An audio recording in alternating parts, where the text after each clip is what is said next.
I wanted to start by telling a story about how, I felt like I almost gave up on my photography business probably like 2 years in at the start, because I was just in this place where I didn't really have any other friends in the industry. I didn't really have anyone that I could call on for help. I probably wasn't as like financially stable in the start. I don't think anyone is when they're first starting. We're like struggling to find work. We're struggling to, be able to stay in our business.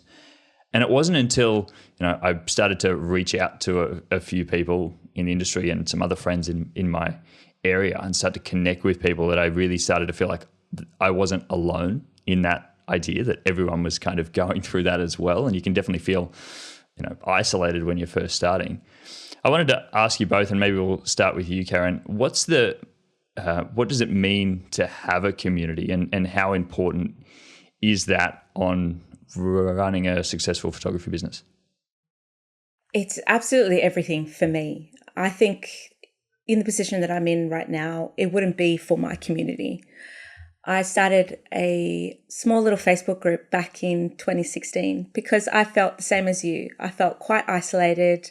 I was actually a new mum, and I wanted to talk to other photographers that were in the same boat. They left their corporate career that I had. I was working as a social worker before, and I was trying to see if there was anyone else that had made that jump from the secure 9-to-5 with a degree-backed job to a creative job like photography. And I created a little Facebook group back then, and it was just me and one other person. And it was great for a long while.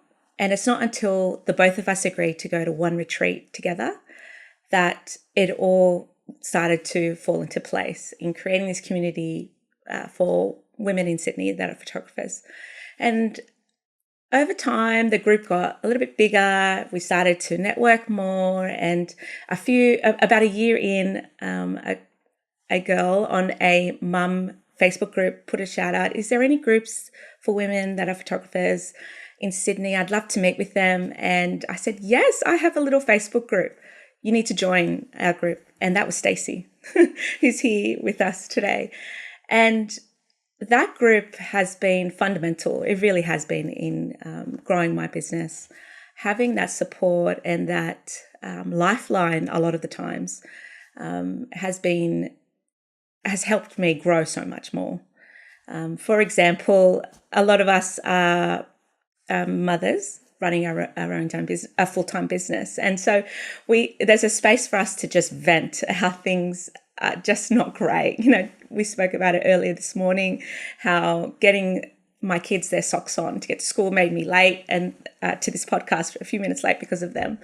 And someone like Stacey would relate to that. And having that, sounding board, that space to vent has just been amazing. It's been great. And I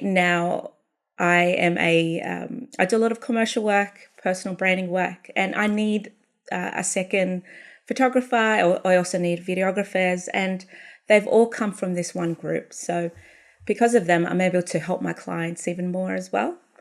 And it's been amazing. It really has been. That group has now over 330 members.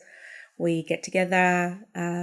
We try to get together regularly. It's a bit difficult with everybody's agenda, but we do try to get together at least once a year for Christmas.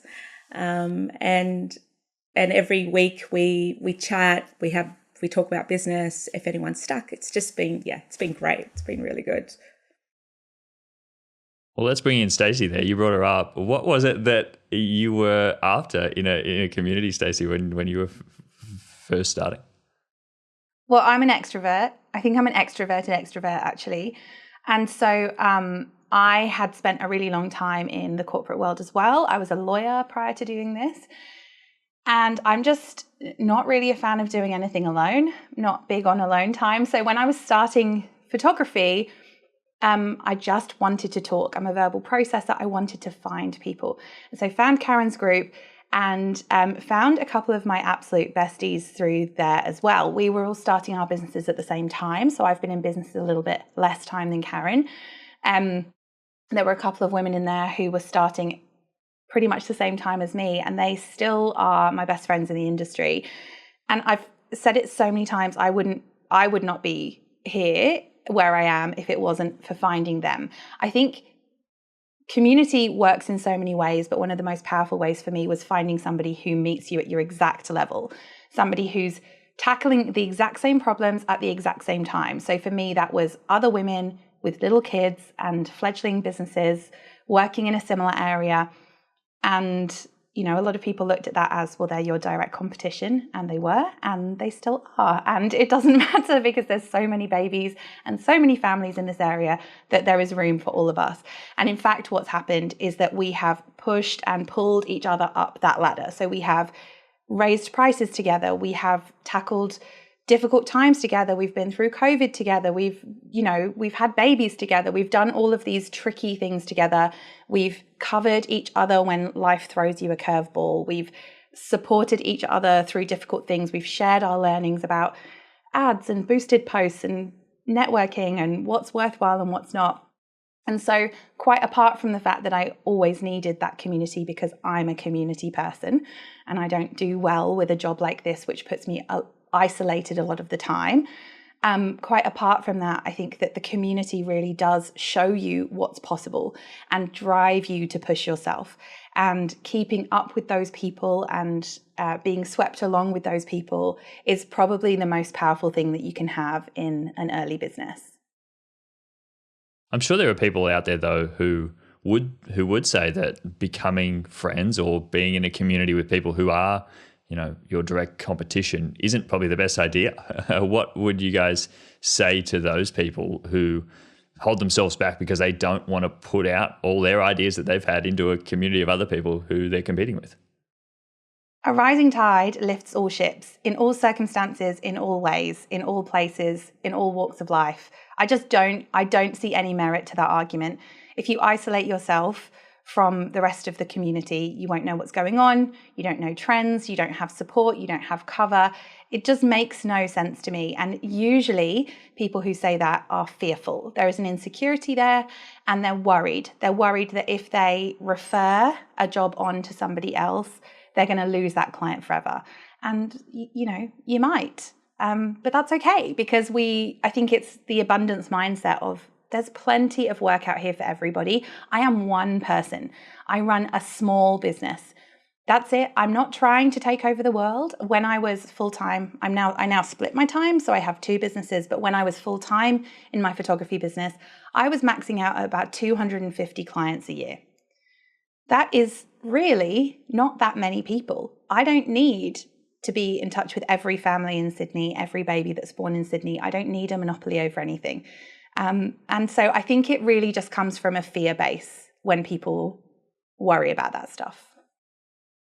And I think when I was, I'm in the same boat as Stacey. I have that big belief there is plenty of work to go around, and you should have this community around you, supporting you, cheering you on, to get those clients that you're after. And so when I designed this group from the very beginning, it was very much, we are not to sell ourselves. This is purely community, because I believed in it so much. I believed in where it could take you. I think Stacey touched on COVID. That group was a lifeline for us. You know, being in Sydney, there were so many legalities, rules, and we didn't know what to do. And we couldn't get out 5 kilometers to do a shoot. So someone else was in that 5 kilometers. Can you help out that family? It was that time for me was really where we needed community. And that's what helped us pull through. I would say to someone who's a bit skeptical about not being part of community, you are 100% missing out on the potential of where your business can go. It's absolute. I would say it's should be part of your strategy. Really should, for your business, to have other people on board with you and alongside you. I have a tighter group of girlfriends who are photographers. None are brand photographers, but they are so blunt with me. Sometimes they see something online and be like, what are you doing? Why are you doing that? And for me, I love to learn by someone being blunt with me. I prefer that rather than being nice about it. Just tell me if I'm doing something you think is not right for me and my business, and they do that for me. And I think, okay, they are so right. I shouldn't be doing this. This isn't aligned for my business. And having that person on the outside, it's just as important as everything else in your business. It really is. If I can just touch on something you said there too, Karen, because it's the tip I give new photographers all of the time when I mentor, is your community is your fastest way to grow your business. So people hook onto word of mouth, and word of mouth is fantastic. We all grew our businesses early on through word of mouth. It's free and it's very effective. But that one client might refer you to one other client or 2 clients a year. They are small numbers, but if you come and sit around a table or get into a Facebook group, if you build that trust level with working photographers who are, ahead of you in terms of busyness, I suppose, if you build that rapport and build that network, you are going to get a lot more referrals than 2 a year. And so I think that being frightened of being in that room, being frightened of being in that space absolutely holds people back. I'm so glad you brought that up, because I feel like that was exactly where I was when I was first starting. I feel like I was all about like word of mouth referrals, but I never realized that I could get that from other people in the industry. And I was, afraid to put myself out into spaces with other people who were just in the same position that I was. I probably am not, as much of an extrovert as you, Stacey, or I probably wouldn't be as open to, direct, blunt advice like you were. Aaron. And so I was probably like, I'm a bit more introverted. I don't know whether these spaces are for me, like putting myself out there. Also, like when you're first starting, like not feeling like you're at the stage that everyone else is, like you look out in the world. And I think online has amplified that these days, that we think everyone else is much further ahead of where they actually are. And so we hold ourselves back. Is there any advice you would give to that person who is, at home right now thinking that they would love to be a part of one of these communities, but are not sure that it's quite for them? I think you just have to gather up your bravery and go. So I run a co-working space here in Sydney. It's called Club Tog, and we meet once a month, and you have to go up some stairs to get to it, right? And I kind of say in all of the marketing material, there is a hug for you at the top of the stairs, right? And I know that it's scary. You have to go through that door, you have to go up the stairs and around the corner, and it's this big room full of loud women who've all been coming for 3 years. I understand that it's scary, but every time the feedback I get is, I'm so glad I came to this, and it was so nice to walk into that room and everybody was so friendly. And I think, like with everything, we build these things up in our heads so much. It's like the fear of doing something is so much worse than the doing of the thing. And I do accept that as an extroverted person, this comes a lot more naturally to me than most other people. And it's very easy for me to just say, just go to it. But truly, the communities that we've created are incredibly welcoming. And the feedback we get consistently is that they're very welcoming. So these spaces do exist. And I think you just have to, it's a bit like showing up on your Instagram story. It's a flash in the pan. It's 24 hours. It's up and it's gone. You just have to get over that tiny speed bump, really. Just grab hold of your courage and just do it, because what's on the other side of that, of pushing through that, is so worth it. Absolutely. And I think I can appreciate that a lot of the photographers who are new perhaps were in an environment, a corporate job, or had a career where that wasn't really something you would do. You wouldn't go and chat with your colleague. You'd have lunch on your own. It was a little bit toxic and unwelcoming, and that's where I came from. I came from as a social worker. I worked in the hospital system for 10 years, and it was a very depressing place to work in. And so we didn't have that community. I felt like I wasn't part of that community.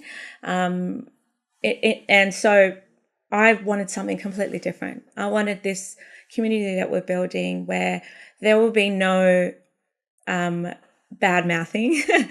It will be just a space to really support anyone that comes along, whether you're first year in or you just bought your camera to you've been in the business for 10 years. And so I can see that sometimes some people are a bit scared to step forward because of their past experiences, but I can assure you, at least in our little community, there's none of that at all. We really want to welcome everybody that wants to be part of this journey that we're all on. We're not perfect, but yeah, I think really anyone who's bothering to take the time to create a space like that, you can be sure they're pretty open to meeting you. They're going to make you. It would be really weird for people to walk into my room and for me to like give them a side eye, wouldn't it? Like, what am I bothering? Why am I doing that? And same for anybody who's coming to that every month. You know, they're coming because they want the connection, the community. People who don't want that aren't in that room, you know, so they are really safe spaces. But I do understand that it's nerve-wracking for people, for sure. Mm-hmm. Absolutely. Is there anything that, you know, you would say could be a bit of a like red flag for people if they're in a community right now, they've been in communities before, that are things that you guys are actively trying to avoid in your community that you've seen other people do or have heard it happen in other communities that probably aren't the best practice and that aren't everywhere? I think if some people have had really bad experience maybe one time and think that everyone must be like that. I can't ever go back into another group or present myself in another space because I've had this really bad experience before. Yes, I can think of a few things. Stacey, why don't you go first? I think, am I allowed to swear on this podcast? Okay. Yeah. Okay. I think if people are talking shit about other people, they're also talking shit about you. That's what I think. So I think if you walk into a space and there's a lot of bitching, if there's a lot of negative talk, for me, that's just an absolute red flag. Like it's not that abundant, expansive, whatever other words we want to use. It's not that environment that I want to be in. A mentor of mine once told me there are drains and there are fountains. You've got to just find the fountains and avoid the drains, really. And I think you can probably tell a lot about the community by how the leaders speak about other leaders. So communities that I've dabbled in or been a part of, where those leaders they have that fear mindset of like, I'm the only place you should come for advice. This is the only way. There is one right way to do everything and it's mine. That for me is a huge red flag because I just don't believe that about anything in life. And as I've said, there's so much space for all of us, whether it's photographing babies or building networks for photographers. Like there's so much space in the world for all of us. So I think any leader of a community who has that closed mindset is a big red flag for me. And as soon as somebody starts, listen, with my best friends, sure, I might not always be endlessly positive, but I'm not going to sit in a room full of people and start bitching about other people. I'm just not going to do it. And for me, that would be an enormous, enormous red flag. Yeah, I agree. I agree with all of that. And I have been in spaces where I felt a bit shocked by the leadership that community has and the way they do things. It was very, you had to be a certain standard or a certain level to be part of that community. When I moved, so just for reference, I used to be a newborn and family photographer, and back in 2020, I added on branding. It was a new term. People back then wouldn't really use the word branding photography. It would be more headshots or corporate work. The American brought in this new term.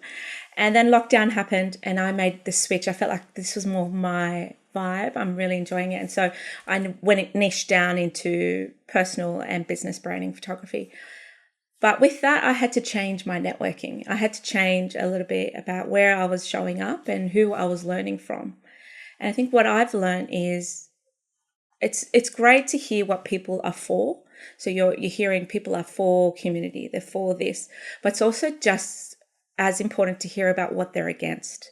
So if they're against people talking, bitching, I want to hear it. I want to hear them say they're against it. And that for me is where I made decisions where I was going to show up. So I do a lot of networking. I do, like Stacey, I'm very extroverted. I think that's why we have these communities.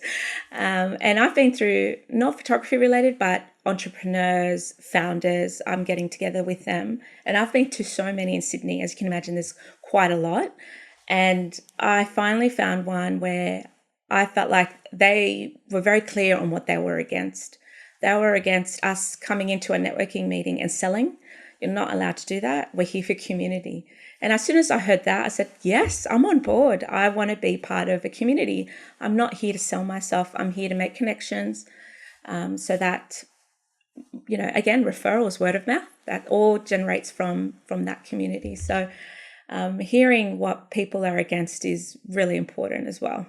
Yeah, that's a really good one, and I think that a lot of people are afraid to put out what they're against because they don't want to turn people away. But in your case, I think it can draw people a lot closer who understand and who agree with the things. And I think I've been going through that recently of like making sure that you actually practice what you preach, and you can walk into those spaces that are all about community. And like you said, Stacey, will say that they're the only community. Well, if you're all about community and being open to share things, why do you care if I'm in this other group as well? Like making sure that they're very clear, and also who they directly connect with, who they align themselves with. That also sends a big signal as well. Like who are they bringing into that space, and what do they stand for, and who, are they aligning with themselves with online as well? I think there are so many different ways that you can think, and often if you have a sort of gut instinct, you're probably right. And so if you think that you're in one of those spaces, there are other groups out there that could be more supportive for you. And that's the best thing about,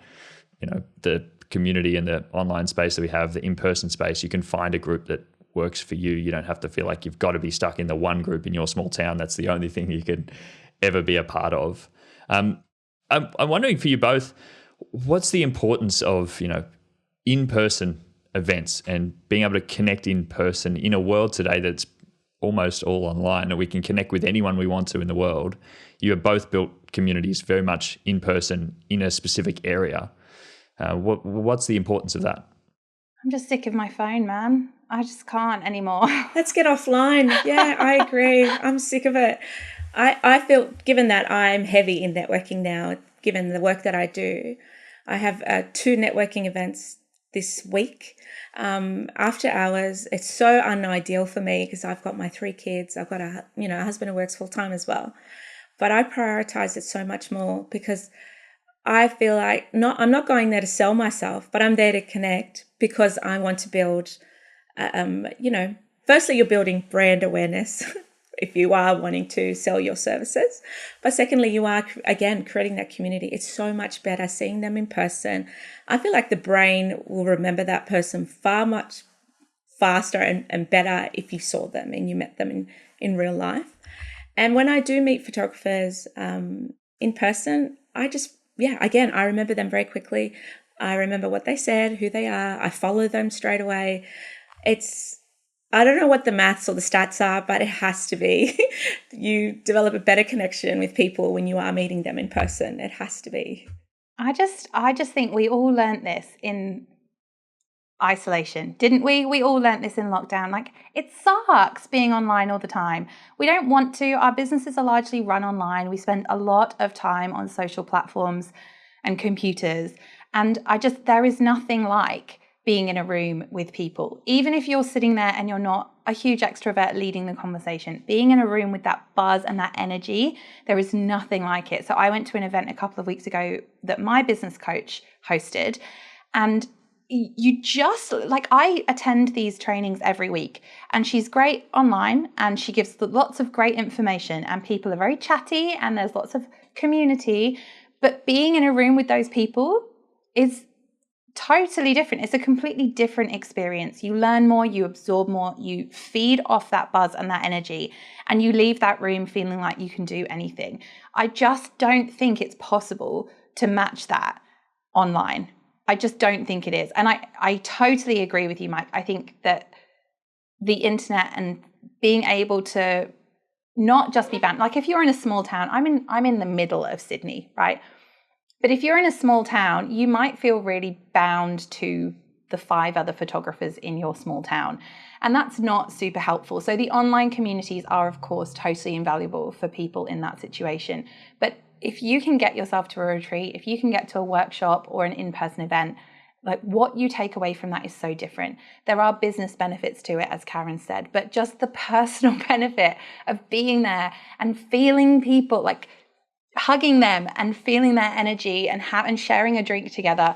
I mean, I've absolutely made money just from going to events like that. But it's mostly just that I walk out of them feeling so great. And again, I know I'm an extrovert, but introverts report the same thing, I promise. I do drag my introverted friends to these events and they're panicking all the way in the car, panicking. And until we get there, and then all of them say at the end, why was I panicking? I'm like, yeah, there's no need to panic. We're all, and I think they come to realize that we're all slightly panicking before a networking event. But you walk out feeling so much better. You know, you're lifted, It's just a feeling that you can't match online. No, you can't. No. I don't think we'll ever be able to match it online.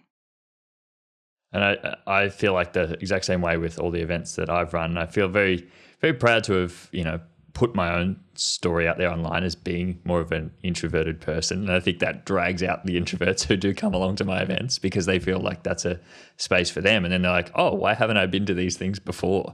And like you both were saying, like I've referred so many more people who've come to my in-person events to other jobs because I've spoken to them in person. And how important is that connection in person to actually know that they're a real human, that they're, there's actually more to them, and you hear their story in person, you're like, well, we now are instantly more connected as friends. And I do want to keep up to date with where you're at. Online, you just won't ever be able to do that. And as much as I have an audience everywhere in the world, I really only connect with people in my area still, because I just will never be able to gain that connection with people online.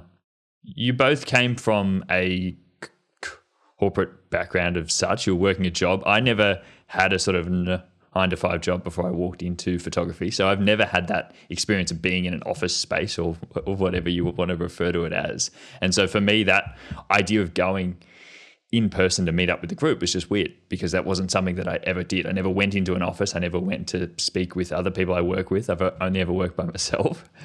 For you both, how was that transition? I know you touched on it before, Aaron, about moving into starting your own business by yourself. I'm sure that was a very isolating, but you also spoke about being in the office was isolating as well, which is interesting to me, and I'm interested to hear your perspective. What was it like transitioning from having people around you to all of a sudden being on your own? And were you, was it an easy transition to make? No, it definitely wasn't an easy transition to make. So very quickly on my story, I was on maternity leave with my second baby, and being someone that loved photography, wanted to do it in high school, but was told I wasn't allowed to because there was no career, no money in photography. So I never pursued that and did a degree in social work. So I was working in the hospital system, so a government agency, and I got to my second baby. But with my first, I had a maternity photographer, I had a newborn photographer, I bought myself a new camera. I was I had this obsession with creativity and art and photography. And so it got to her, and I remember leaving on my last day to go on a year's worth of maternity leave. I was very lucky. And I just said, I'm never coming back. I made that decision once I got into the car. I'm not going back. I'm going to do something different. Anyhow, my second girl was born, and it was in the middle of her own newborn shoot with another photographer who's a mum, talking about how much she loved what she did and the flexibility that came with. And it just played on me. I just thought, maybe I could do this. I know how to work a camera, but I don't know business very well. So there was a gap there, and that's why I sought help. Like, who can I talk to? What do I do first? Do I register an ABN? How do I build a portfolio? I didn't know anything. And so I couldn't find anything online that would kind of answer those questions for me, because back then there was nothing. And I just started this little Facebook group and just left it there. Like I mentioned before, I went to a retreat with someone else from Sydney, and that's where I met a lot more photographers. My first ever photography event. Side note, I was living overseas. I was living in Singapore, so I flew from Singapore to Byron, and I attended this event. And from that event, I still am in touch with all of them, the photographers that are there. Some of them are big powerhouses now, but we were all relatively fresh. And So I went from, when you are on maternity leave, you are already isolated as a mother. You're at home. I was dealing with 2 kids under 2, and I went, left them behind, and I flew all the way to Byron, not knowing anyone, not even knowing where I was staying. It was all organized. There was no, Instagram wasn't really, I don't know, for me, it wasn't a community. I had no community really. And it felt so much better than any kind of meeting or get together I had in the corporate industry. The corporate industry, given the work that I did, was very depressing, very sad. Nothing exciting was happening when you're working with people in a social work capacity. So going into this retreat, it was just like, wow, I love your stories. I love hearing where you came from and how you started. And I was able to just ask questions very quickly. So for me, it was such a big difference. It was so much more supportive. And I was able to quickly get the ball rolling in starting this business. Like I felt like I just saved myself months of time of trying to figure it out by myself.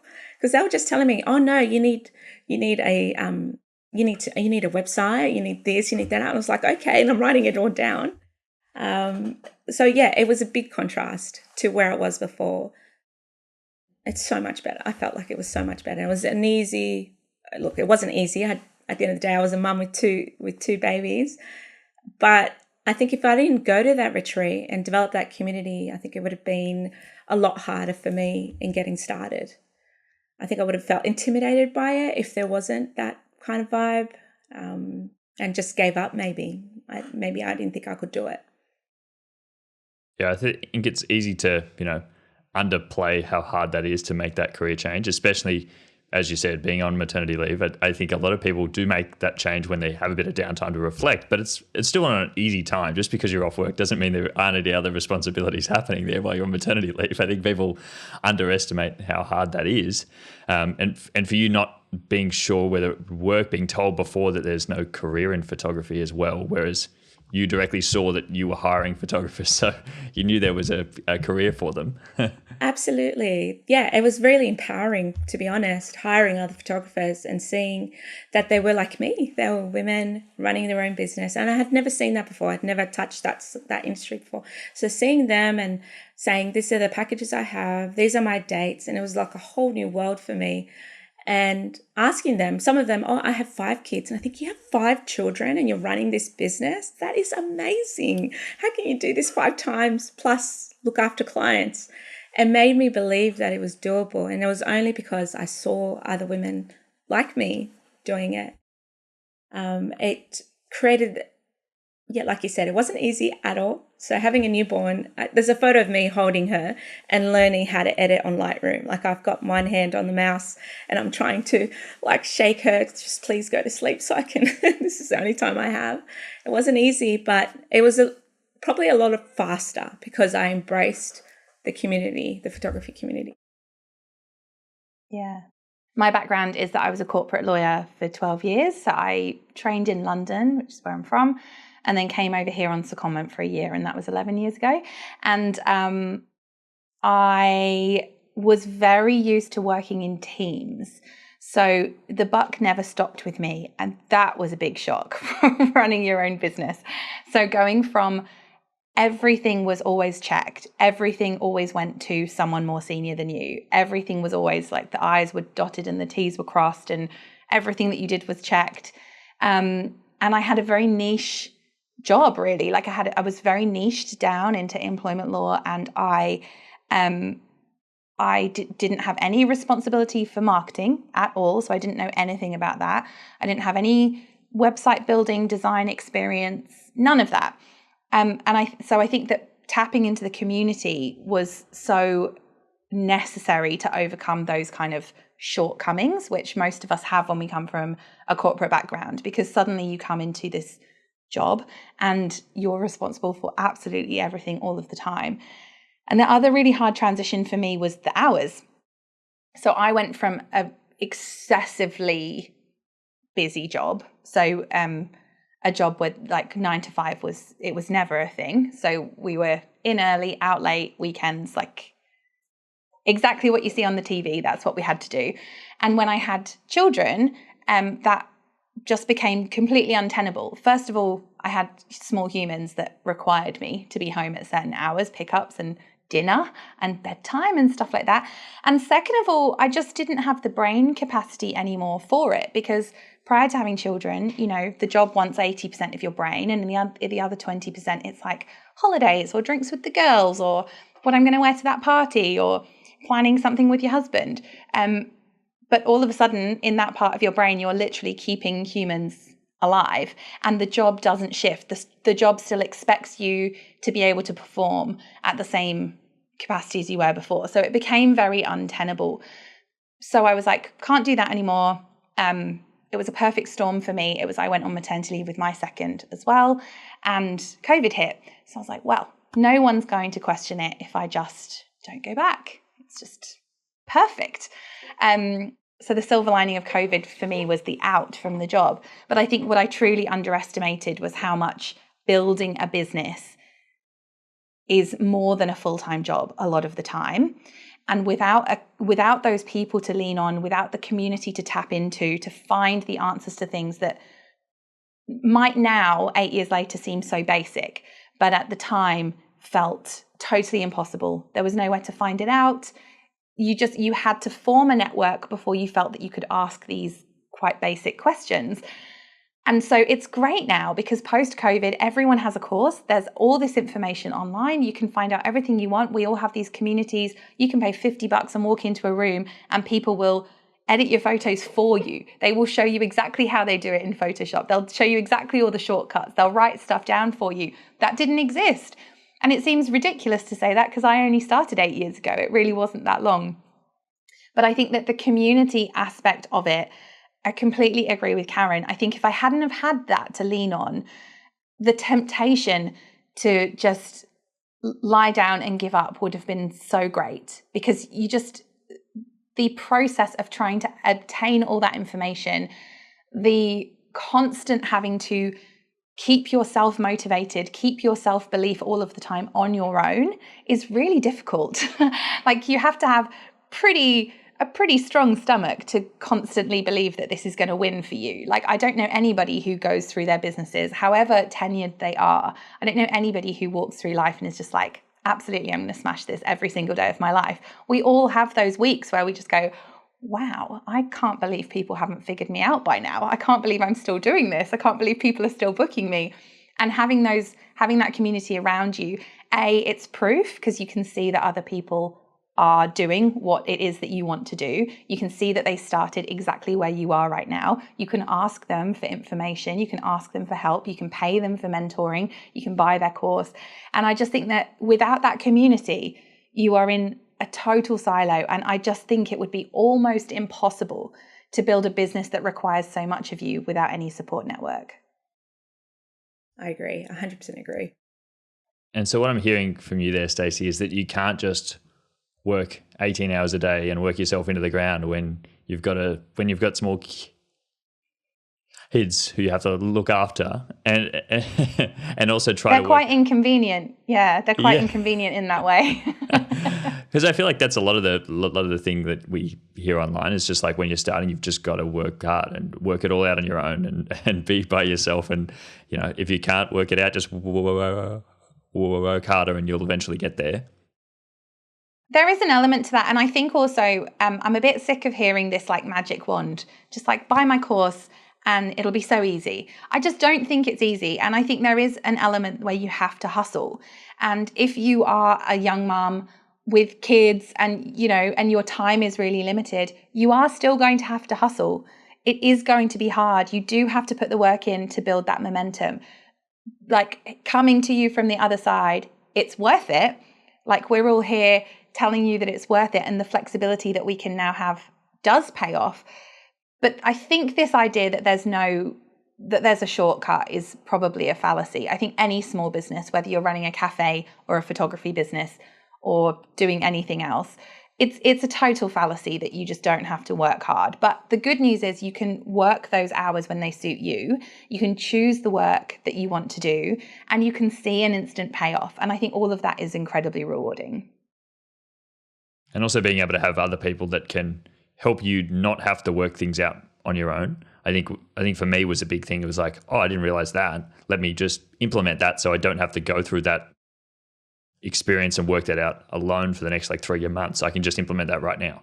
And so having other people around you who are also at the same stage, like you talked about in the beginning, like how important is that to be all going through things together, all experimenting at the same time and saying, hey, I did this and this worked for me. Another person over here says they did this. I don't have to go through that and take the time. I can just implement those things straight away and jump ahead, and we can all grow together. Exactly. And a mentor I've had in the past just calls it like coaching is just collapsing time. So it took me 8 years to get here. It took me 8 years to work this out. But if I can turn all of that into a course that I can sell you, so it's beneficial for me, but I can sell you a course, I can collapse that time for you. That's really all it's about. Doesn't cut out the hard work, doesn't cut out the fact that you have to commit to learning it, but we do collapse time now. And the more resources we have out there, YouTube, courses, Instagram, community, whatever, it's just all shortening the time to get you from A to B. Yeah, definitely. It's accelerating the growth of business, really. If you were to do it on your own, and I'm just thinking someone like me, a mother who wants to run this career, I just don't know where I could commit up to a year in figuring this out when I can just do it within a few months by learning from someone else. You know, sometimes one question can just save me hours of figuring it out on my own. I'm going to do that. I don't have time to do things slowly. And like you said, Stacey, you do have to have that entrepreneur spirit, really. You have to want to hustle at the start to get better and establish yourself, because what you put out there is all reflective of your brand. If your brand is looking a bit like it's missing something, it's not connecting, you won't gain anyone's trust. So if you can do that quickly by asking your community or getting advice or signing up to a course, then I highly recommend you do it. They say you either pay in time or you pay in money. Have you heard that? So, and I think it's the same, like you pay somehow, some way. So you will work this out. We will all work this out. We're tenacious, we're resilient, we're smart people, we're talented. Like it's fine. You'll work it out. But how long is it going to take you? And if you have to pay some money to work it out, or if you have to overcome a fear and walk into a room to work it out, you're just, it's, you know, it's time or it's that discomfort. And there is no prize for working it out on your own. I think that's no. a big There's thing. no medals. No. It's annoying. No. We should make some medals. Yeah, we should hand them out to these people. We'll be like, congrats, you eventually got there in 18 well years. So proud of you, but you could have just asked. But I feel like that was me when I was starting as well. Like, and I know it's probably a very like a manly thing to think you want to work it out on your own, but coming down off that ego stool and thinking it's okay just to ask other people, how did you do this? Ask for help is okay. And as you said, you will, hey, either way, like I'm much more happy now to be able to invest in things that I know will grow my business rather than spending the next 3 to 4 years trying to work it out. And I just wish I could have told myself that when I was starting.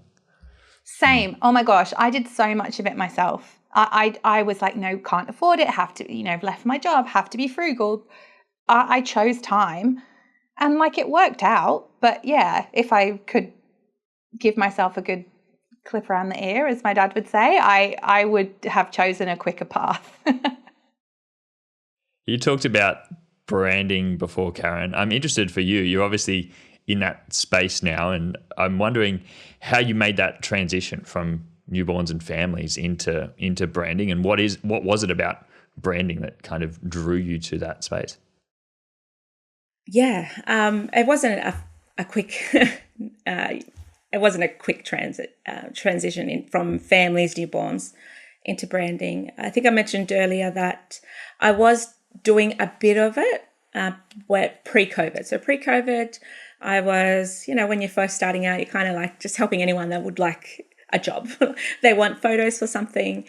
A lot of the time I would do a newborn or family shoot, and from there they'd be like, oh, I run my own business. Do you reckon you could help me with some, back then, headshots or some corporate photos? And I'd be like, okay, no worries. I wasn't really showing it online. I'd just stick to promoting families and newborns. But it was getting more and more because I think people wanted their images to look a little bit different. Not the style of corporate work was kind of fading out. People wanted that more relaxed. The term personal brand was coming, or founder is coming, founder content is coming. And we went into lockdown. And as you know, once everybody quit their jobs, like Stacey quit their jobs in lockdown, they had time to think about how perhaps miserable they were in the job that they were in, and they wanted something different. They were consuming a lot of content from other people saying that how they switched. Anyhow, I chose to use the time in COVID to actually brand myself, which is before I had a DIY logo, I had a DIY website, I had no strategy, I had no tagline, I had nothing.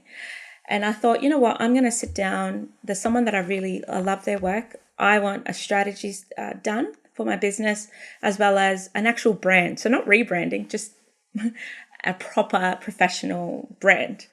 And while we were going through that, and she was going through the work that I do, she said, it looks like you're doing a lot of this like corporate work. Do you want to attach it to your business? As in be a family newborn and brand photographer. And at first I said, no. That's just a side thing. I don't want to do that. I've invested so much of my education and training in newborn and family. Let's just do that. Anyhow, time went on, as COVID went on, she approached me again. Are you sure you don't want to attach branding to your brand? And I was like, okay, fine, let's do it. And she's like, because there's going to be a lot of work. She's very clever. She knew this was going to happen. A lot of people are resigning, because I was getting inquiries as soon as lockdown finishes, let's do some branding work. So that was getting much more than the newborn and family work that was coming through. So I said, fine. So we branded my business as I was a newborn and family photographer plus a brand photographer. Again, it was a new term, but it was all about creating photo shoots for founders, entrepreneurs, people that were running their own business. It was like a portrait session, but with strategy backed by strategy. Anyhow, COVID lifted the second time in Sydney, and I was inundated. I was the busiest I'd ever been. People wanting photo shoots that were my style, relaxed, had purpose, it was intentional, and it was creating brand awareness for them. But stubborn me just kept going with, but I'm also a newborn and family photographer. And I kept that up for about a year, and then it just got too obvious that I was no longer doing family and newborns, because the demand for brand photography was overtaking my inquiries for family and newborns. And what made me shift was the kind of clients I was getting. I was getting women that were so inspiring. Again, they quit in lockdown and they're starting their own business. For example, I had a client who was a hairdresser for her parents' business, and she then, when lockdown, I don't know the exact timing, but what had happened was she then became the only Christmas stylist in Sydney. She's now got this amazing business. She works with celebrities. She's killing it. She has a Christmas store. And I found that so inspiring. And so I wanted more of that. I wanted to work with clients that left me feeling inspired about my own business. And it just became inevitable. I then got back in touch with my brand manager, and she said, I told you so. I told you this is where you're going to go. And we made the call, I think about 2 years ago now. It would have been 2 years that I now am I no longer do families and newborns, and I'm a brand and personal business brand photographer. So it was a lot of self-doubt. I think it was a lot of not believing that I could do it, given that I spent so many years training myself to be a family newborn. This is what I expected my career to be. But I think my passions completely shifted. Again, lockdown did that for me, and I was loving what I do. And I'm so glad I did, because I love what I do now. It's incredible, the direction it took me. It's a really powerful story to hear that from you, and to be able to, inspire other people to believe it's something that they can do. Just do that. Just do branding photography. A lot of people, as you said, were probably in that boat like you, and still are, thinking that it's just an add-on, it's just a little thing that they do on the side as well, not thinking that that could just be the one thing. And if that really drives you, why not? And I think it speaks to the importance of having other people around you, or like mentors, having the awareness from the outside to say, no, this could work. Because if you were trying to work that out for years by yourself, who knows where you'd still be today. That's right. That actually was so similar to what happened to me. So I during the second lockdown, I started setting up systems for people, setting up Studio Ninja systems for people. And one of the very first clients that I had was somebody who's now quite a well-known educator in our world. And it just carried on, came out of COVID lockdown, was busier than ever, just like Karen said, everybody had missed their family shoots. So just got back into that. And this sort of side job, I suppose, of setting up systems, occasionally people would inquire about it. They'd have heard about it from someone. And about a year after that, I did formal mentoring with her. And I came onto a call expecting to talk about my photography work. And I had about 45 minutes of, I can't believe you haven't made this a business yet. I can't believe, people need this. You need to be doing this. And that was the kick. That was the push I needed. She had been saying it quietly all year long. But as soon as I hired her to mentor me on something else, she gave me that push to formalize Tog Hub as an actual business. And that was only 2 years ago as well. So very similar timeline to Karen. And now Tog Hub is my main income and photography is my business that I love. I do also love Tog Hub, of course, but I keep photography because I love it so much. But realistically, Tog Hub has far outstripped the photography business for me. And it's all because you put yourself in those rooms, you sit across from those people, and you allow them to tell you the thing that you don't necessarily want to hear. Every single one of us needs a push like that sometimes. Yes, you need people that see the potential in you, because unfortunately we all have our inner doubts, we have our imposter syndrome, and sometimes that's too loud. So having that one person on the outside saying, what are you talking about? This is really good. You need to run with this. What are you doing? You're wasting time. I think all of us, Stacey, as well, like you said, we all have those people telling us, seeing that potential in us, and it's always paid off. It's always worked out.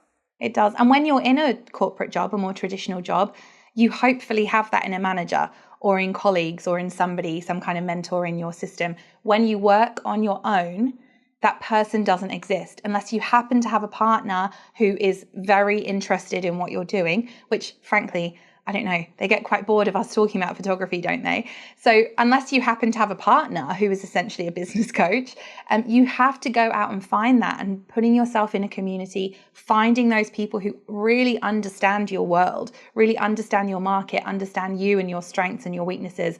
Finding those people is so important to releasing your potential.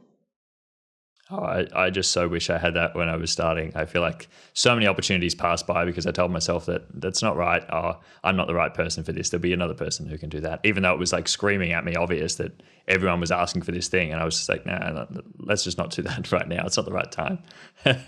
If only I had people to be able to tell me, no, that's a really good opportunity. You should do that.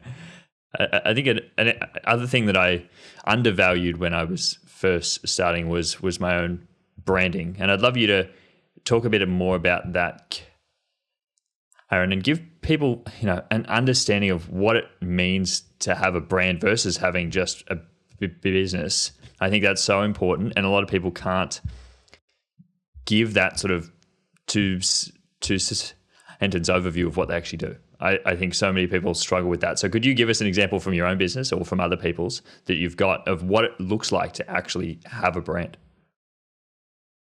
Your personal brand is what people say about you when you leave the room.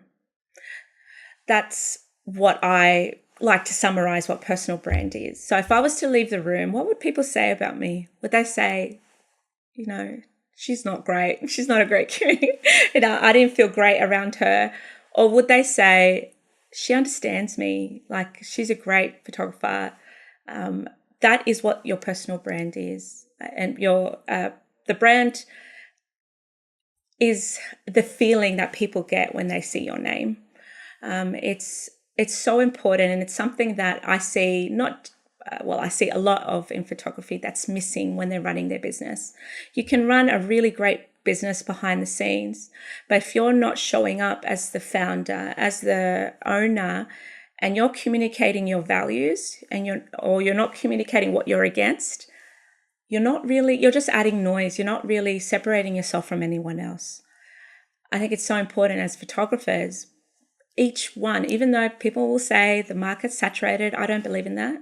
If you build your personal brand online and in person, you will have such a great presence online and amongst the community.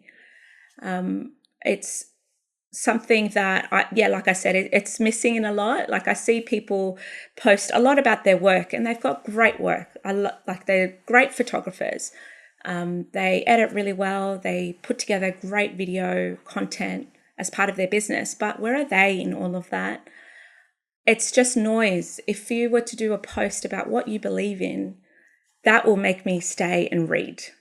And that's more, for me, it's more important content than portfolio showing your portfolio. I'm sorry to say. And Instagram is as you know, Instagram is no longer a portfolio showing app. It's not at all.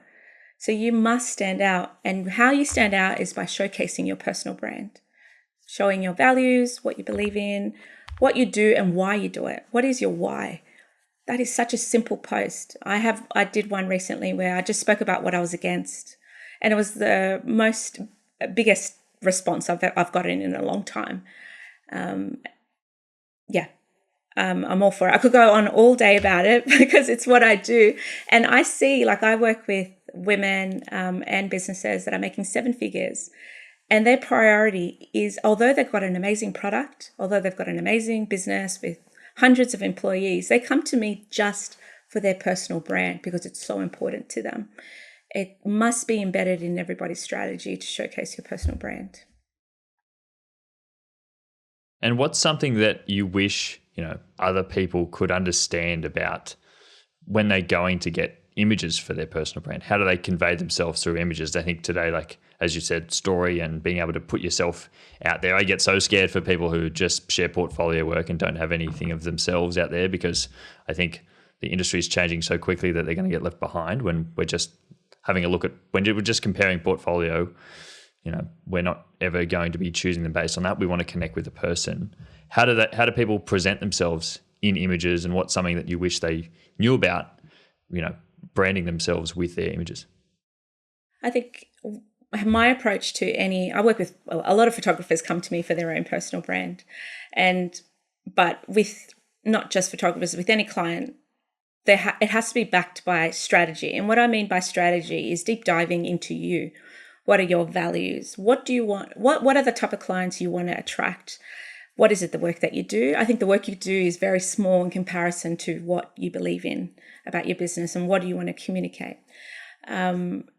So it's quite strategic. It's intentional. It's not turning up and just taking portraits. That's not brand photography. That's just a portrait session. Not to say that's any bad, but it has to be backed by strategy. And so when I work with photographers, for example, I have it in my questionnaire, can we please not use Pinterest, please? Because if you are relying on Pinterest for your inspo, you are going to look exactly the same like every other photographer in their brand photos. Just the shot of you with the camera in your hand. I get it. We need to know people that we are photographers, but there's so much more to you than just a photographer. Whether you're a mum or you're on your own, you're passionate about whatever it is. Because what this does is if you tailor your brand shoot to who you are and what you believe in, people are going to see that and go, me too. That's what they're going to say. Me too. I remember him. That's an instant connection. They will go to you rather than someone who's perhaps doesn't believe in what you do. They may look at that and go, oh, that's not for me. But I'd rather they say that than come to me when I'm not for them, if that makes sense. I think really understanding your why is important, your ideal client. What do you have going on for your business? What's happening in 6 months' time? Are you launching anything? And being different. So choosing locations perhaps that are unusual, having props that are like got nothing to do with photography, but it's related to you. If you love, I don't know, comics, bring comics in. It really has to be, it has to stand out, or else we'll all look like Pinterest photos. You just drown in a sea of images. You won't stand out. I always know the most sort of powerful personal brands are the people that I feel like I already know who they are when I haven't like met them in person already. And I think they're doing something right. How can I also do that, or try to put myself across in that way? And I think a lot of us are scared to turn people away if we're too much ourselves. I agree. And it used to be like that, right? Before, you would never talk about who you are, or perhaps some of the struggles you've had in photography. But I'm sorry to say, storytelling, your personal brand, is what's going to cut through the noise. You sharing your story, you don't have to share, obviously intimate details, but your story will trump any other kind of content that you put out there. So just bring yourself to the front and center of your content, your website, in person as well. And that creates so much more traction for your business than anything else. And it's very strategic. People who have, like you said, if you know their name, you know all about them. That's work, that's strategy. They've got probably a team behind them telling them, okay, this next talk that we're going to do is going to be about this, because we're going to do this, or these images are going to showcase your vulnerability or your down-to-earth nature, whatever it is. But it's all backed by strategy. It has to be. And I think having a good understanding of what's actually working. I know that, we're all in that sort of like marketing space, but I think it can get confused about, well, just because some certain images that you post on Instagram perform well doesn't mean they're actually like moving the like needle in driving people to your business. But that one post that you make about your story or your why that may only get a few people, but they're the people who then inquire with you the next day. Exactly. Because they're invested. You've made that emotional connection, which a lot of brands, as you're scrolling through, you won't be emotionally connected to a lot of those posts. But if they just feel that, I see myself in that person, they're very likely to want to connect with you, and follow you on your journey as well. Absolutely. And how about for you, Stacey? I'm interested, how important is your personal brand in building your community and bringing people to you and being able to, help people with the work that you do? I think it's like when you spoke about it before, that you've created this a whole other branch. How important is your personal brand still in that arm of your business? Because it's still very much you at the end of the day. You're still there working with people directly. It's incredibly important, frustratingly important, perhaps. I mean, I have a team at Tog Hub, but the brand is me. And that can be a lot. So it has to be you driving that strategy all the time. But what I've come to realize over the last couple of years, people are absolutely investing in me. So yes, I have a team behind the scenes that helps me run and helps me do a lot of the work. But it's my brain, my problem solving, my approach, my experience. That's what people are buying into when they ask me to help them design their systems, when they ask me to coach them, when they come to my events, whatever it might be. It's all me. And I've spoken to a bunch of educators who I've helped with the systems side of their business about this. And it's really, I think it's pretty much impossible in today's economy to divorce yourself from your business like that. I think everybody comes to a point where they would really like to step back and let the work speak for itself. And, there's lots of us here doing it as a team effort, but it's really not what people want to buy into. They really want to know you. And so same problem when you're selling things to people. Content itself doesn't do that. It's when they meet me in person, when they get on a phone call with me, that's really what builds enough trust for people to invest. And that's a good thing. Like, that's a really great thing, because it means that the people that do choose to work with me are very much my people. I'm a person who has no filter. I don't have any pretense about me. I find it very difficult to mask anything ever. And so I think if, Karen was talking about repelling people or telling people what you don't stand for, I do that naturally. If you come into contact with me and you're like, she's nice enough, but she's really not the business strategist for me. She's really not the educator for me. It does the job for you. And what that does is it gets you the clients that are actually going to get results out of the way that you work. And so the more we can push ourselves to the forefront, though it is very uncomfortable, though many weeks I would rather just hide in my pajamas and not show up. I think, unfortunately, we are in a world where that is not possible, especially if we want to be out there doing our own thing. If we don't want to have a boss, if we don't want to have somebody else telling us what bookings we're taking on, if we want to be in control of our lives like that, I really don't see any other option. I'm so glad I'm not the only one. It feels like it's hard, but at the end of the day, it is so worth it to be able to turn up and continue to do those things. But there are some days where you're like, I just wish I could step away from this and it would still all just work by itself. Yeah, I'm putting a lot of time and effort into trying to get it to run by itself right now. And unfortunately, every time I get bookings, it's because I step up. I haven't cracked that yet. Yeah. And it's easy for me to say, as a brand photographer, you've got to show up. You have to. That's only going to work. But I struggle so much with it as well. Sometimes I just don't want to. I've had a bad day with the kids. I'm like inundated with so much work. The last thing I want to do is like show my face and be like, hey guys, I don't want to do that. But the results show for themselves. Whenever the more I do it, the trust is built. It's like currency. I posted about this recently. The more you show yourself, it's currency for your audience. They're building that trust. You are who they want to work with. So again, it's those things you just don't want to do, but it pays off. It always pays off.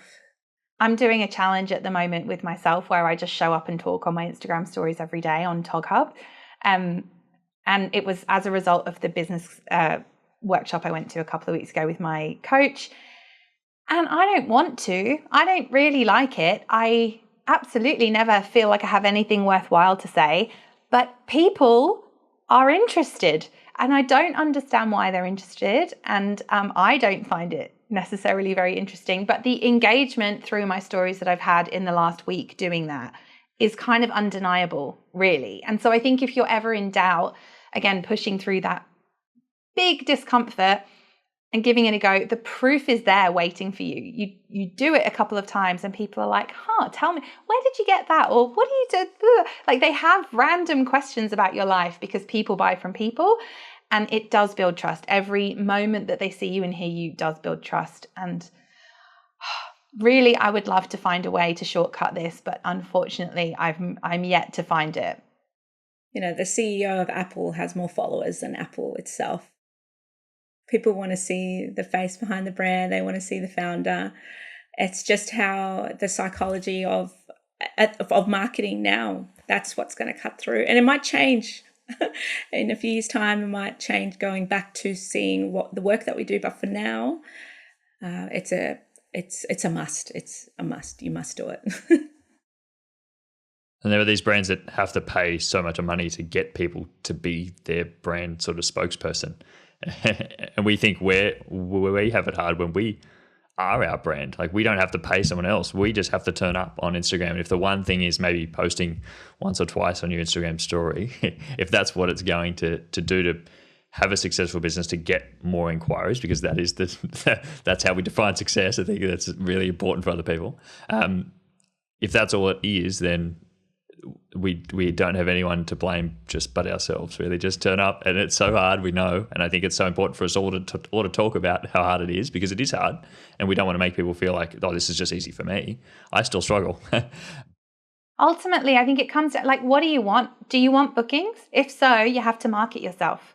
That's it. So when I have people in my programs and they're like, oh, bookings are down, I'm like, okay, how many bookings do you want? Well, I want 5. I need 5 for this month. Okay, you are just going to keep working until you get 5. You are going to try everything. You are going to have conversations in your DMs. You're going to say hi to new followers. You're going to show up on your stories. You're going to post every day and post something substantive that actually sells what you're doing. And you're going to keep doing it until you sell 5. Because if you really want to sell 5, then there's no sense in leaning out, leaning back, leaning away from the opportunity. There's no sense in just like, oh, well, I didn't want to bore people. I didn't want to annoy people with my posts. It felt too hard. I didn't feel like it this week. I do understand all of those things. I totally understand them. I feel them myself. But ultimately, if we want 5 bookings, the way to get them is the same every time. The advice doesn't change. Doesn't matter which coach you get, doesn't matter who you invest in, doesn't matter what podcast you listen to, the advice is the same.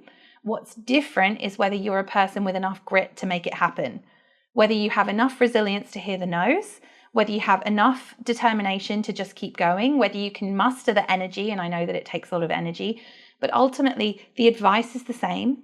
And I think we have to stop pretending that maybe we were just unlucky or the economy was down or there's too many Christmas minis around. We have to just keep going. And then we also have to make sure that we're pricing ourselves at a level that is profitable enough that if we don't sell out those minis or we don't book out each month, like we are still profitable enough. Like we need a cushion there, because I see a lot of women especially, mothers especially, who price themselves at a point where they are working on the margins.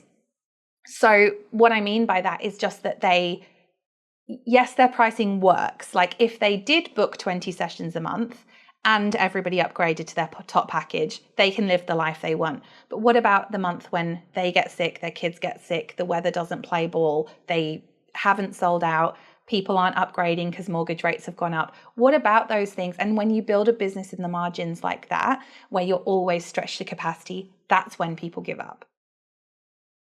Also, I think as creatives, a lot of us don't want to appear, and you touched on that, Stacey, is what we look like online. So being cringe. And how a lot of us won't show up because of that fear of looking like it's cringe to show our face. It's cringe to go on a podcast. It's cringe. You know, my neighbor the guy that I used to work with is going to see it and I'm going to be like, he's going to think it's cringe. And we must get over that cringe. You have to be cringe.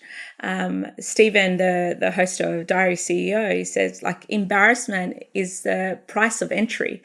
Like we have to be embarrassed. I'm embarrassed all the time. I'm embarrassed right now being on this podcast, but we have to do it. It has to have a level of getting over yourself. You know, it's not about you all the time. If you want this business to work, you gotta get over yourself, get over the cringe. It's not cringe. Only the successful people are the ones that are putting themselves out there despite feeling so cringe about themselves. Yeah, it's not exactly free to start. Like you've got to actually pay in that. Like that's what we're paying in. We're paying in that sort of fear, that insecurity, that just putting ourselves out there and getting over that sort of cringe. And I don't think it's ever been easier to succeed, as much as I hate to say it. Like I think that turns people away, but I just don't think so. Like there's that barrier for entry is so low that so many people just aren't trying. And so like to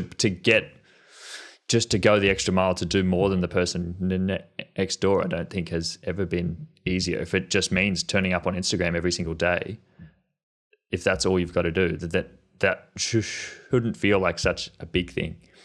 Because if you believe in something so strongly, you're happy to turn up there every day. That's right. And I think a lot of the community that Stacey and I are connected with, we're largely mothers. There's some not, but largely mothers.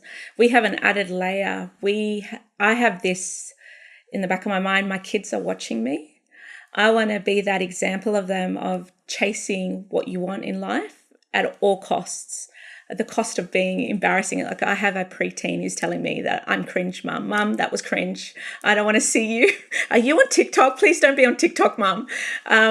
And I'm doing all of that despite, that anxiety inside, because I want them to see that you can do what you like no matter how old you are. Because I had, as mentioned before, was advice in high school that I wasn't allowed to do photography because there was no money in it. So having them, being that role model for them is super important for me. And that's what a large driving force as well for a lot of the women. I'd love to transition into sort of talking about what sort of success means to you both, because I think that sort of comes back to that play of like, well, what is the end goal? What does it mean to be successful? When is enough enough? You've both done a lot. What does it mean for you both? And looking at, both having children as well, how does that play into it? I'm someone who, I don't have kids at the moment, so I'm always interested in that perspective. I got asked this a few months ago, what is the end goal for you? And is it like, why are you doing all of this? And I said, I do this so that when my kid has a major event, like a presenting in the school assembly, that he searches the crowd and he sees my face. That's probably 98% of why I do what I do. I needed that flexibility. And, to be fair, there's very little flexibility when you're running your own business. You're on 24/7. But I can do that now. In the job that I had before, I still have this trauma of wanting annual leave and them cancelling it, saying, we need you on. And I thought, I'm missing out on my kids' lives. They're only little for so long. I need to build a life where I can do, I'm there for them. Given I had hardworking migrant parents who weren't around for major events, that's why I shifted this whole thing. Like my kids asked me that day, can we go on the school bus? I was like, no. I did this whole business so I would pick you up. I'm picking you up. You are not going on the bus. I did all of this I did all of this firstly because it's what I wanted for myself as well as for my family. And that was, that's fine. That's freedom, the freedom of my life, scheduling my weeks the way that I like. Is the richness in what we do. Like that's it for me. The money's thing, it's great, but I do now turn away jobs if it interrupts my kids' schedules. I'm there, they're the main priority. But that's my stance. For me, so success was always replicating my salary at the law firm, which I do now. I have never striven for much more than that. I mean, I think it's annoying really because I think I am quite money driven, but not for the money, but because money does denote success in so many walks of life. So it's quite hard to deprogram yourself from that. So the first marker of success was, can I reach a certain level of income, which for us was essentially replicating what I had before. So I got there. But the first time I got there, I burnt out. I was working too hard. I was never switching off, all of that. So now I'm in a position where I earn that money much more comfortably with much more boundaries. So it's like having Fridays off, having weekends off, making sure that we can take annual leave. So similar to Karen, it's a lot around the flexibility for me.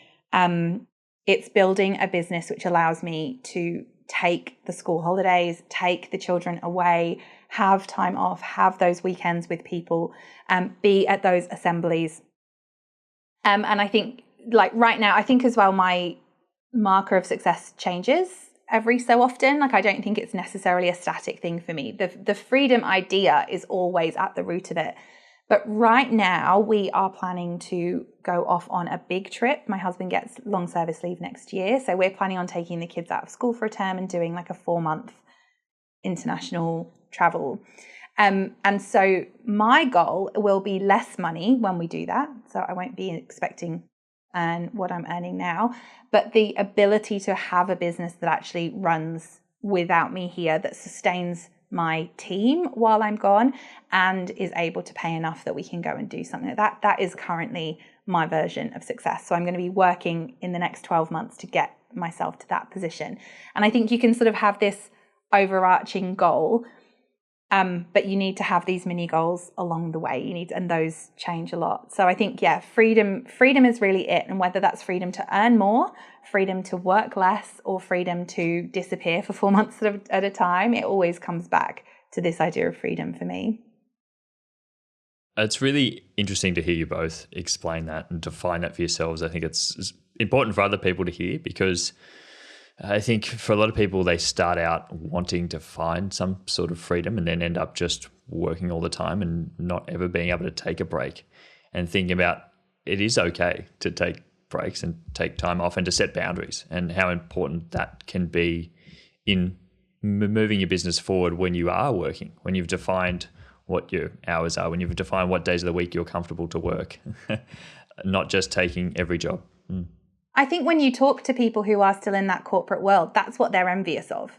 And so to me, it's like, well, this is where I've kind of made it because I've hacked the system. So I can earn the same, but I can hack the system. I will sit here editing late. I do sit here editing late at night, but that's because I will have been off in the daytime, having a massage, having lunch with a friend, being at that assembly. And then I will choose to put in a shift, 8 till midnight one night to make up those hours, essentially. That's the freedom that I love. That's the freedom that most people are really envious of when you talk about owning your own business. So it's kind of this weird hybrid because you don't work less. You think about it all the time. And it's a really hard thing to own your own business and to be the only one responsible for all of that. It can be extremely stressful.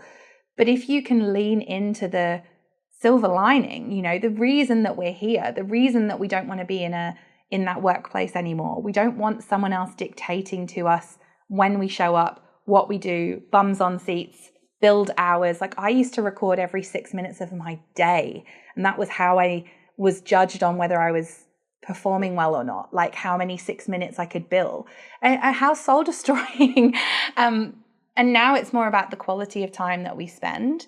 I also think I love this job because the photography side of it, because who else, like how many other businesses can just go, you know what, I want to do this cool thing for Christmas, or I want to take my kids on holiday. So I'm just going to earn more this month. I'm going to stretch my capacity, like in collaboration with my co-parent or whatever's going on in your life. I'm going to stretch my capacity. I'm just going to hit it really hard. I'm going to go nuts on my marketing. I'm going to book out all those minis. And you can kind of create yourself a bonus by doing that. I think that's a really successful business. If you know that, like Karen says, if you know that you're saying no to things, and then for a short period, you can decide to say yes to things in order to, it's like a real direct correlation. I'll work harder, I get this payoff, and then I get to go and enjoy it with the people that I care about the most. That is like incredible freedom. And something that was unheard of for me. So for context, I'm in Western Sydney, so heavily migrant area of Sydney, and I grew up where you had to be a lawyer, you had to be a dentist, you had to have a degree, and that meant success to you. And to this day, I get my older family members being like, "So you work full time in this? Like you don't have another job?" I'm like, "Yes, this is my full-time job. It actually pays me more than what I had before." So it was really hard. It's I always felt like that job I had before wasn't for me. And I think for a lot of the women in our community, they felt the pressure of having kids and not being there for them was too much. And so I was there. I wanted to see a way out. But not just a way out in that I'll do whatever job, but a way out where I do a job that I'm actually happy in. So I was so miserable in the job before. I'm hoping they don't hear this episode, but that's the reality. Like I walked out of that hospital corridor and I said to myself, I've got 12 months to turn things around and design my life in a way that I feel like I'm successful now. And like I said, it changes all the time. It's something you keep working towards, but it's a lot more fun than what I had before. And you both have obviously been very successful and been able to do that. And I think when you look back, it's really beautiful to be able to say, look, have a look what I achieved. Look what I walked away from something that I didn't enjoy into something that I now love and can be flexible with and does give me the freedom to spend time with the people I care about. If there is someone back there that is in that job that they're not enjoying, is there any advice that you would give to them? And I know you touched on it before, Stacey, about sort of almost going too hard and burning yourself out in the beginning. Any advice you would give to them to put things in place early to make it sustainable so they don't get 2 years down the track and burn themselves out and then have to go back to that job? Yeah, wow. So many thoughts on that. I think that hustle is inevitable, but it should always be short-term and intentional. So I think that when you decide to throw everything at this job, there should be like 6 months or 12 months where you, and if you have kids and a partner, you say to your partner, like, I am going to work harder just this 12 months because I need to gain that momentum in my business. Because you have to get that momentum before things get easier. In order to do that, you have to have systems of some kind. You have got to have workflows and systems that are going to take up the slack for you, that are going to make everything sustainable, because otherwise the busier you get, the more time you are going to be at your computer. So whether that's editing systems, like using AI to do that, smart culling software, CRMs, delivery gallery software, marketing automations, like all of those things, they are going to help you buy back your time. So the quicker you can get those in place, the more energy and time you have to focus on the genius zone tasks where you really can't be replaced. Like we were saying about your personal brand and showing up and doing your marketing and obviously being on those shoots. Those are things that we can't outsource. And so the quicker you can kind of invest in the things that can be outsourced, the better. You also need to make sure that from the very beginning you are profitable. So I hear a lot people saying, well, I can't charge that because I'm new. And I totally understand that. And this is part of the short-term intentional hustle. So it's totally fine to work for free or for cheaper for a short intentional period. But what is a huge mistake I see people making is that they price themselves in the wrong market to begin with.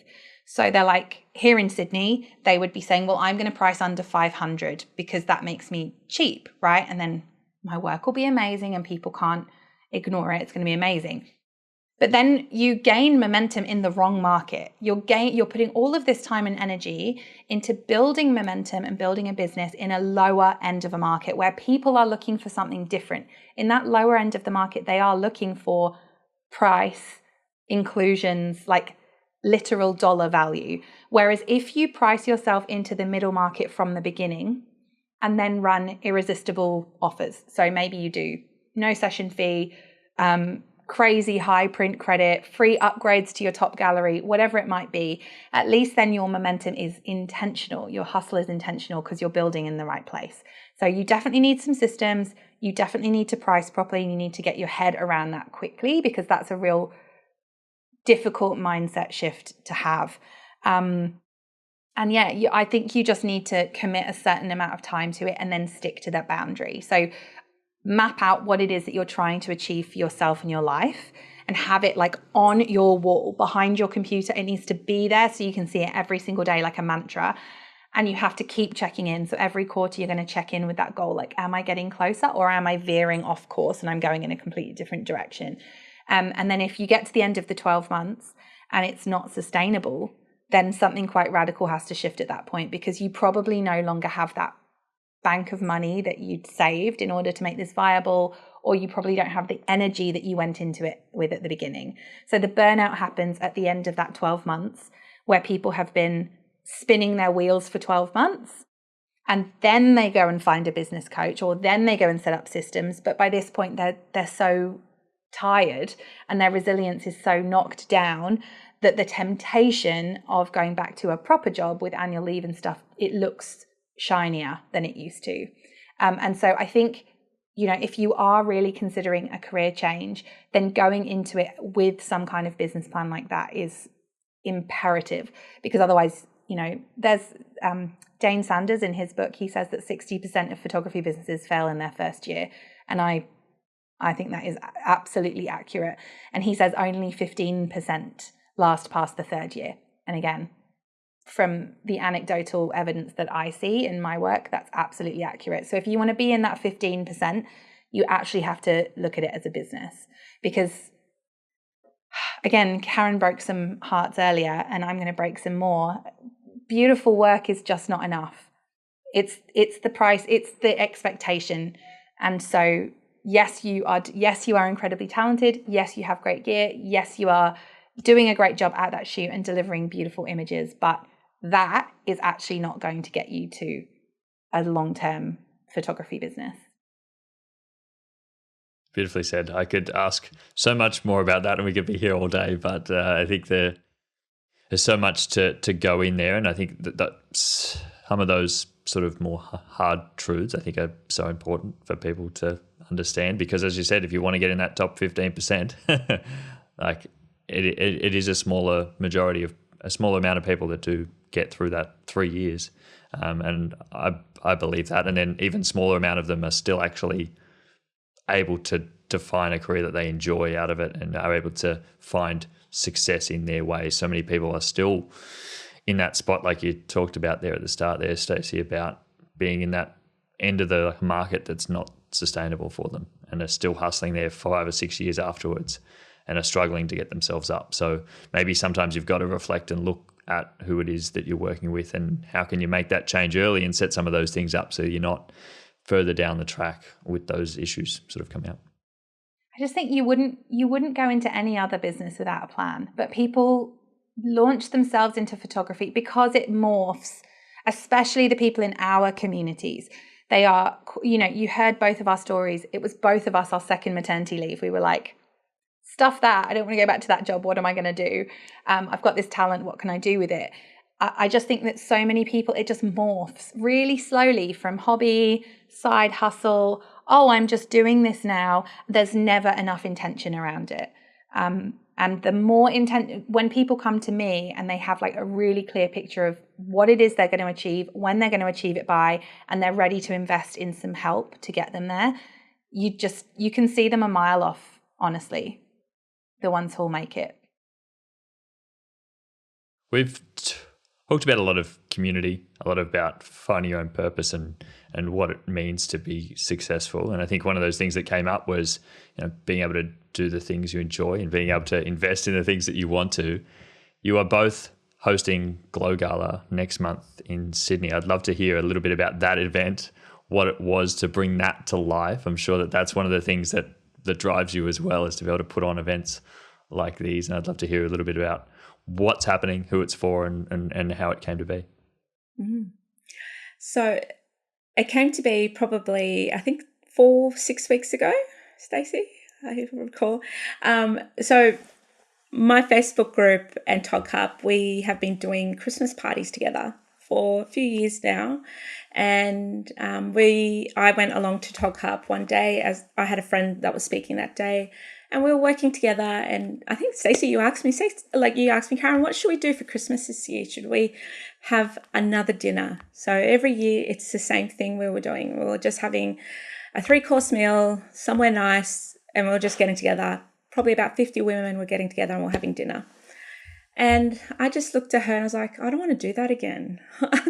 We're always doing that. And then we're like, okay, let's brainstorm. Let's think about ideas. So everyone in the room got together and we started pitching ideas about what we were going to do. And every time someone suggested something, I'd be like, I want something more. Not in that I want something huge, but I feel like we deserve more. Largely because my husband is in a corporate job and their Christmas parties are insane. Like really cool, like winter wonderland, like they have it all the money they throw on their Christmas party. And he was saying to me they do that so, to keep the vibes up and make them feel like they're valued. And I was like, why do we get just dinner? Like we work so hard. We're all a community. You know what's missing? We should do a gala. And it was just, I remember there was a bit of silence in the room. And Stacey was like, yes, we should do a gala. And then it just went from there. It just went berserk after that, Stacey, I think. Is that right? It did. And then we went for margaritas. And then we came up with lots more ideas over margaritas. I had this feeling, I just wanted an event where all that belief in what in our community went back to them, as in like we wanted to shower them with an event that placed value on them. They're important. It's so hard juggling a family plus this entrepreneurship, this business that we have. You deserve a night to let loose, eat good food, party. You deserve it. You deserve it. It's never been done before. I think coming back from another major event that happened this year, I still had that, we're missing in this industry. Brands don't know about us. I would love an event that gives back to these women. They deserve it. They really do. It's so hard. And, I know that Stacey believes in that too. And that's why I pitched it to her. And it went from, I think that was the Wednesday, and we launched the Monday. So we're like, let's go for it. We found a venue. Stacey did an amazing job, found a most beautiful venue. And I had this audacity, I think, this belief that, you know what, it's going to work. I don't know if anyone's going to come, but it's going to work. I know it. I know it deep to my core. We are going to sell out. We are going to have an amazing night, and it's going to happen. A bit of me was a bit worried about it. Like, what if it doesn't work out? Whenever you launch an event, it's, worried. But it was overwhelming, the belief I had in this event, given that it's never been done before. And we're opening the doors not just to photographers and videographers, but to women in creative businesses, whether it be they are a graphic designer. We have brand designers coming on the night, web designers. I just wanted all women that are freelancing on their own, get together, let's party, let's end this year off on a bang. That's where it came from. That's where the night came from. Yeah, I think it's really about acknowledging that we have real jobs. I think, weirdly, a Christmas party is the time of year where you feel most like your job isn't a real job. So that the earworms from the elderly relatives who are like, oh, when are you going to go back to law? The Christmas party is the one that somehow kicks, I think. It's like, oh, it isn't really a real job because we don't have a big do. And so Karen pitched it. I was very reticent because selling tickets to events is like my least favorite thing in the universe. But I had a couple of margaritas and I was like, let's do it. And yeah, within a week we'd launched and it's come together so beautifully. So we have some really incredible sponsors who've stepped up and really believe in what we're doing. And we have an incredible speaker. Past few weeks, Stacey and I have been hustling. We've been pitching, and I would love to say the number of, like I said, I was very audacious I'm like, what's the worst that could happen? They say no to me. I don't care. So I've been pitching ruthlessly, like in person. So I'll go to a networking event and to their face, I'll be like, would you like to sponsor our event? Or via email, phone call, whatever it is. And I was hustling. I want these sponsors. I want this night to happen. What I loved about the sponsors that have come on board, all of them were like, yes, we believe in you. This is an event that's needed and we want to support it. And that's what I loved most. They believed that there should be an event that celebrates uniquely to women in creative businesses. So, Peak Time came on board and were like, yes, we would love to help you, which we were so happy with, an international sponsor coming on board. We have one of Australia's biggest gift card company coming on board. They as well love the idea of because the whole gala is about spoiling them and looking after yourself. So they're giving everybody who comes a gift, a really nice goodie bag full of things that they'll love, plus vouchers to use across multiple beauty salons and beauty businesses. We also have George's Camera. George's Cameras here in Sydney. They have generously given us a major prize, or somebody lucky on the night is going to get a $3,000 voucher with them. And we have a Yourfolio, which I know has a history of sponsoring and helping Tog Hub. They believe in the cause. They're helping with the running of the night, as well as offering a one-to-one financial strategy session with whoever wins. And we have multiple studios reaching out. They're offering half-day hires, full-day hires of their studio as part of their Lucky Day prize. So it's all gifts that, I would love to win. I would love to win a full-day hire at a studio at no cost. That's going to help my business. And that's what we love. This is going to help the women, firstly, in their business, but also to look after themselves at the same time. And I pitched to an entrepreneur that I have a lot of respect for, Anita she's the founder of Hero Packaging. She's going to be our key speaker for the night. And I've heard her speak earlier this year. It brought me to tears, and she's an excellent communicator. And I just knew she was the right fit. I didn't stop until I got her like a green. And with a bit of help from other people, she's coming on board. And we still have other sponsors. I just checked my email quickly this morning. We do have other sponsors coming on. So I just love that. It did take a little bit of traction at the start because I didn't really know what I was doing. I've never hosted an event before like this. But now we have people seeing what we're doing and coming to us to offer sponsorship, which is amazing that they believe in this. I'd love to hear, what was your most crazy idea? Where, like, you turned this around in like 5 days. How big did it get, and then where did it come back to? Well, Karen wanted to host the Oscars, basically. Right. Karen had this idea that it would be a whole awards show, and I had to rein her in on that one. I said, there's no way I'm choosing like best photographer or best educator. We will be just persona non grata forever. So she had to pull me back. She's like, no. I'm like, oh yeah, you're right. Maybe not. I'm the level head. So we had to come back from Academy Awards to a night of celebration. So yeah, but it hasn't really shrunk further than that. So we have photo booths, DJs, we have gift bags, we have insane thousands of dollars worth of lucky door prizes. We have a speaker who is like nationally admired and loved. And so yeah, we haven't had to rein it in too much, but I did have to pull her down from Oscars. Yeah. It's always good to like dream big and then yet just come back a little bit. Like, how much can we plan in the next 4 to 6 weeks? I don't know. I had this like, YOLO, let's just do it. Whereas Stacey, of course, was like, no, I don't think we should do that. And then I'd hear her reasoning and be like, you're right. I've had slightly more experience hosting live events than Karen has. So I'm more aware of how hard it can be to pull these things together. So Karen's got the big dreams and I've got it slightly more of the practical lean. Yeah, it's a good balance. I think we balance each other out. And yeah, we're so excited for this event. And I think what affirmed us is that we sold, was it 40%, 50% of tickets in the first week? Yes. And we're now 80%, over 80% sold. So it's gone off. We've got very few tickets left. And yeah, we've only just announced our speaker and our sponsors. So yeah, the final tickets we're sure will go pretty quick.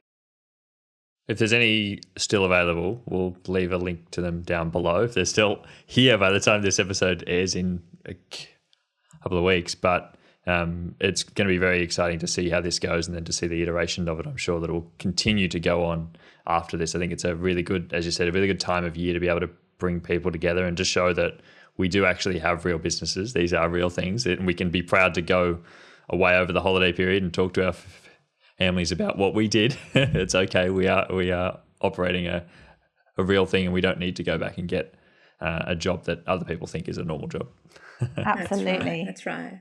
Yeah, and it's expanded our community now. Like, we've got these sponsors that are aware of what we're doing, and they're wanting to collaborate with us into the new year. It's just opened doors for us, for Stacey and I, to keep going with our businesses and have these relationships with sponsors. And a lot of them said the same thing, like, oh, we didn't know that you guys have this. I'm like, yeah, well, here it is. This is what we've been doing. And they just want to be on board with it, which has been really reaffirming for us that we're doing the right thing. And I don't know yet. We haven't spoken about next year. We haven't spoken about that yet, but I don't see this as being the only event. I would love more of this, but give us a bit of time after recovering from this event.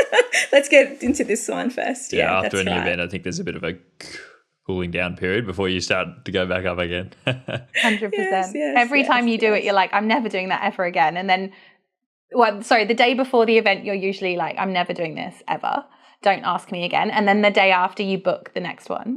Like, I can't wait for the next one. It was so good. Yeah. I think it's inspiring for other people to hear as well, that you can sort of pull something like this together to be able to support community. You don't have to have all the answers. You don't have to have all the connections. You can pull people out and bring people in that really believe in what it is that you do. That's right. And we booked a 5-star venue with no sponsors. Like, it was a risk, a huge gamble that we had. But I had that YOLO. It's going to happen. It's going to, but Stacey did as well. Like, she knew that it's going to work. Obviously, we need to get sponsors now, but we booked it, paid for it at a huge risk to us both. but it's paying off. And I love that other people are coming on board and believe in it as much as we do. And it's, from my understanding, it's never been done before, an event just for women running their own creative business, celebrating together. It's never happened, and we're very happy and proud to be hosting the first one. Sounds like a beautiful space to be a part of, and I'm so glad that, you know, you two have been able to pull that together and be able to create a space for people that didn't have something before. I think that's beautiful. If there aren't any spots available to come, people can't access it or aren't in the area, what's the best way to keep up to date with both of your work, to join your communities in person if they'd like to? Where can they go to find all the information? So they can find me at Tog Hub, TOGHUB, Tog being short for photographer, of course, but that is often misunderstood. So you can find me at Tog Hub on Instagram, www.toghub.com.au on the World Wide Web. And Stacey, Rolfe Photography, if you're interested in following me on my little odd photography journey. For me, if you're in Sydney, I'd love for you to join our Facebook group. It's Sydney Lifestyle Photography Group. I'll put a request through and I'll get you in. In terms of my own personal Instagram account, it's changing. I feel like this is the best time to announce it. I'm actually rebranding. World exclusive. Well, yeah, this is very exclusive. First time I'm announcing it in public. I am becoming a studio called Found Her Studio. So my handle will change to @FoundHerStudio. So you can find me there. I'd love to connect with you. All my DMs are always open for anyone that would love to chat. But yeah. And I should have said, of course, if you're in Sydney, please do come along to Club Tog. We host it once a month, every month, with expert speakers from our community and a room full of wonderful, welcoming people. Not just women, we do welcome men. We have had some men come in before. It's always very exciting when that happens. And so, yeah, we'd love to expand our network and meet you. And you also have fabulous margaritas afterwards. It's always worth it. That's why people come back, the margaritas.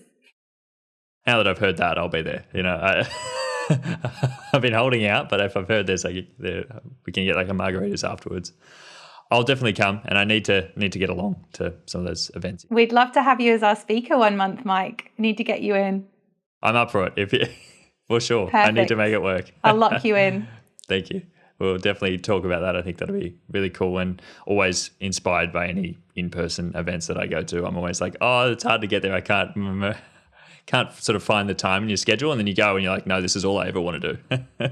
Yeah. But we'll leave links to all your stuff down below, the like new Instagram, as well as the events at Tog Hub as well. And I think that'll be really cool to be able to get more people interested. But elsewhere in the world, I think the big thing is just go out there and find community. Go and find communities in your area that they do exist. Even if you've find them online, try to transfer them to in-person, actually turn up to an event, go up the stairs. I think, as you said before, Stacey, I think it's so important just to put yourself out there, and you never know what's going to come back from that. Absolutely. Absolutely.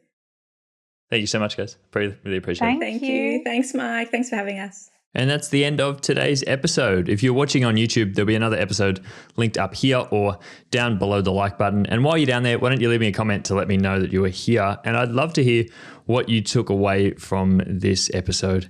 If you're listening to the audio version as well on Spotify or Apple Podcasts, feel free to leave me a rating or review. It does really help to get the show out to a new audience of people just like yourself who would also be super motivated by these episodes. As we tell stories of creative people, I want to pay my respects to the first creatives of the land on which I'm recording this podcast, the Aboriginal and Torres Strait Islander people of so-called Australia. Editing and post-production on this episode was done by Mossy Heart Media, and music by JWPATON.